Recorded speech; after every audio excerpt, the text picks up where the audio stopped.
മരുഭൂമിയിലെ രാജകുമാരി എന്നറിയപ്പെടുന്ന അഡീനിയം ഒരു കുഞ്ഞു വിത്തിൽ നിന്ന് ഇത്രയും മനോഹരമായി വളർന്നു വരുമെന്ന് നിങ്ങൾക്കറിയാമോ? എങ്കിൽ വളർന്നു വരും. പുതിയതും നല്ല ഗുണമേന്മയുള്ളതുമായ അഡീനിയം വിത്തുകൾ തിരഞ്ഞെടുക്കുക. മൂപ്പെത്തിയ വിത്തിന് ഇതേപോലെ ബ്രൗൺ നിറം വന്നു തുടങ്ങും. വിത്തുകൾ ചെടിയിൽ നിന്ന് വേർപെടുത്തി 2 ദിവസം തണലത്ത് വെക്കുക. 2 ദിവസം കഴിയുമ്പോൾ വിത്ത് പൊട്ടി അപ്പൂപ്പൻ താടി പോലെയുള്ള കുറെ വിത്തുകൾ കിട്ടും.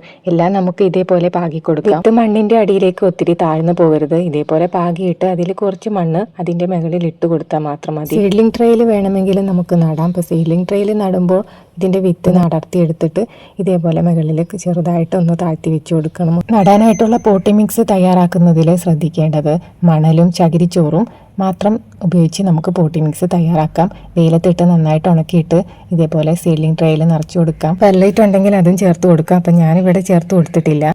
ഇതേപോലെ നല്ല നീർവാർച്ചയുള്ള മണ്ണിലേക്ക് അഡീനിയത്തിൻ്റെ വിത്തുകൾ പാകി ദിവസവും ചെറുതായിട്ട് നനച്ചു കൊടുക്കണം. തുടക്കത്തിൽ സ്പ്രെയർ ഉപയോഗിച്ച് മണ്ണ് നനയ്ക്കുന്നതായിരിക്കും കൂടുതൽ നല്ലത്. നേരിയ വെളിച്ചം കിട്ടുന്ന തണലുള്ള സ്ഥലത്ത് വെക്കുന്നതാണ് നല്ലത്.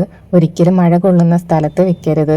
വിത്തുകൾ മുളച്ച് ചെറിയ ഇലകൾ വന്നു കഴിഞ്ഞാൽ പതുക്കെ രാവിലെയും വൈകുന്നേരത്തുമുള്ള വെയിൽ കൊള്ളിച്ച് തുടങ്ങാം. അഡീനിയം കട്ടിങ്സ് വെച്ച് വേണമെങ്കിലും വളർത്താം. പക്ഷേ വിത്ത് നട്ട് വളർത്തുമ്പോഴാണ് അതിന് മനോഹരമായ കോഡെക്സ് ലഭിക്കുന്നത്. ശരിയായ മണ്ണും കൃത്യമായ നനയും സൂര്യപ്രകാശവും നൽകിയത് കൊണ്ടാണ് ഇത്രയും ആരോഗ്യത്തോടെ ഇവ മുളച്ചു വന്നത്. വിത്ത് പാകിയതിൽ ഒട്ടുമിക്ക എല്ലാതും മുളച്ചു വന്നു. ഏകദേശം ഈ ഒരു പരുവത്തിൽ നമുക്ക് മാറ്റി നടാം. മാറ്റി നടുമ്പോൾ ശ്രദ്ധിക്കേണ്ടത് ചെടിയുടെ വലിപ്പത്തിനനുസരിച്ചുള്ള പോട്ട് തിരഞ്ഞെടുക്കുക.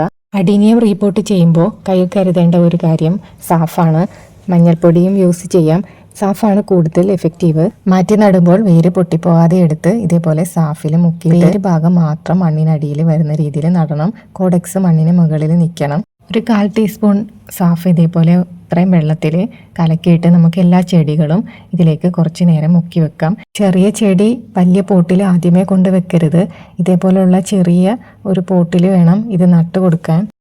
മരുഭൂമിയിലെ റോസ് എന്നറിയപ്പെടുന്ന ഈ ചെടിക്ക് വെള്ളമില്ലാതെ ഒത്തിരി നാൾ നിൽക്കാൻ സാധിക്കും. മറ്റുള്ള ചെടികളെ പോലെ എന്നും വെള്ളമൊഴിച്ച് പരിചരിക്കേണ്ട ആവശ്യമില്ല. ഈ അഡീനിയം ചെടികൾ മാത്രം മതി നമ്മുടെ പൂന്തോട്ടം മനോഹരമാക്കാൻ. ഒരുപാട് വർഷങ്ങൾ പഴക്കമുള്ള അഡീനിയം ചെടിക്കാണ് നല്ല വില ഉണ്ടാകാറുള്ളത്. ഇപ്പോൾ ഒരു അഡീനിയം ചെടിക്ക് തന്നെ ആവശ്യം വില ഉണ്ടാവും. അപ്പോൾ നമുക്ക് ഇതേപോലെ വിത്ത് മുളപ്പിച്ചാണെങ്കിൽ നമുക്ക് ഒത്തിരി തൈകൾ ഉണ്ടാക്കിയെടുക്കാം. അത്യാവശ്യം കുറച്ച് വലിപ്പമൊക്കെ എത്തിയ അഡീനിയം ചെടിക്ക് നമുക്ക് പതുക്കെ വളങ്ങളൊക്കെ ചെയ്തു കൊടുക്കാം. അപ്പോൾ മുട്ടത്തോട് പൊടിച്ചതും ഏതെങ്കിലും കമ്പോസ്റ്റോ അല്ലെങ്കിൽ ചാണകപ്പൊടിയോ ഒക്കെ നമുക്ക് വളമായിട്ട് ഉപയോഗിക്കാം. ശരിയായ പരിചരണം ലഭിച്ചാൽ അഡീനിയം ചെടികൾക്ക് 100-ലധികം വർഷങ്ങൾ വരെ ജീവിക്കാൻ സാധിക്കും. ഇതിൻ്റെ തണ്ടോ ഇലയോ മുറിച്ചാൽ വരുന്ന വെളുത്ത കറയിൽ വിഷാംശം അടങ്ങിയിട്ടുണ്ട്. അതുകൊണ്ട് ഇത് കൈകാര്യം ചെയ്യുമ്പോൾ ഗ്ലൗസ് ഉപയോഗിക്കണം. കുട്ടികളിൽ നിന്നും വളർത്തുമൃഗങ്ങളിൽ നിന്നും മാറ്റി വെക്കണം. അഡീനിയത്തിൻ്റെ വേരുകൾ മുകളിലേക്ക് ഉയർത്തി വെച്ച് മനുഷ്യനിരിക്കുന്നത് പോലെയൊക്കെ വേരുകളെ രൂപപ്പെടുത്തിയെടുക്കാം. മണ്ണ് ഡ്രൈ ആവുമ്പോൾ മാത്രം അല്പം വെള്ളം ഒഴിച്ചു കൊടുക്കാം. മരുഭൂമിയിലെ വരൾച്ചയെ അതിജീവിക്കുന്നത് കൊണ്ട് ഇന്ന് മാസങ്ങളോളം വെള്ളമില്ലാതെ ജീവിക്കാനായിട്ട് പറ്റും. ഇതൊരു 6 മാസത്തോളം വളർച്ചയെത്തിയ അഡീനിയം ചെടികളാണ്. അപ്പോൾ ഇതിനും ഇനിയും വലുതായി കഴിയുമ്പോഴൊക്കെയാണ് പൂവിടുന്നത്. അപ്പോൾ നിങ്ങൾക്ക് ഈ വീഡിയോ ഉപകാരപ്പെട്ടിട്ടുണ്ടെങ്കിൽ ലൈക്ക് ചെയ്യുകയും ഷെയർ ചെയ്യുകയും കമൻറ്റ് ചെയ്യുകയൊക്കെ ചെയ്യുക. അപ്പോൾ താങ്ക് യു.